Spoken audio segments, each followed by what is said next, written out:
హనుమాన్ల పెళ్లి ఎప్పుడు అంటే నిత్యరేపే అన్నట్టు ఉన్నదట. ఇప్పుడు వ్యవసాయ మంత్రి తుమ్మల నాగేశ్వరరావు సారు ముచ్చట కూడా పాడిందే పాట పాసువన్ల పాట ఏమో పాట అన్నట్టు అన్నదాతలకు ఆశలు పెట్టి ఆగం చేసుడు తప్పితే వాళ్ళను ఆదుకున్నది అయితే లేదు.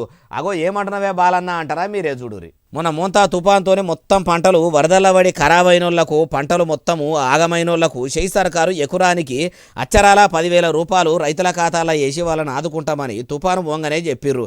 ఇట్లా చెప్పి కూడా నెల దినాలు దగ్గరికి రావట్టే గాని వరదలతోనే ఆగమైన పంటలకు పరిహారం ఇచ్చింది లేదు, వాళ్ళని ఆదుకున్నది లేదు.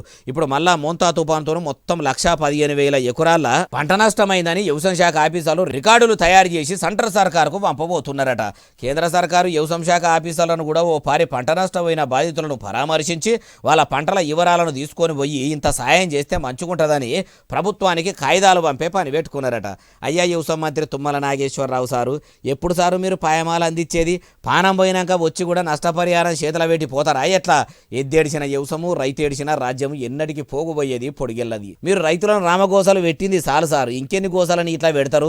అన్నదాతలను అరిగోసలు పెట్టబడితిరి. అడిగినప్పుడల్లా ఇగిస్తాము అగిస్తాము ఇగవచ్చే అగవచ్చే ఇప్పుడే మీ ఖాతాలో పడతాయి అన్నట్టు చెప్పుడే ఉన్నది కానీ చేసింది మాత్రం ఏం లేదు. చేతులు గాలినాక ఆకులు పట్టుకున్నట్టు తుఫాన్ల పంటలు మొత్తం ఆగిపోయినాక పంటకు నష్టపరిహారం ఇస్తామని ఆశ పెట్టి అవి కూడా ఇవ్వకుండా తిప్పలు పెట్టుడేంది? మీరు రేపు ఇస్తాము మాపిస్తాము ఏ పండగకి ఇస్తాము ఆ పండగకి ఇస్తామని కాకుండా వెంటనే పరిహారం పైకం విడుదల చేయాలంటుర్రు.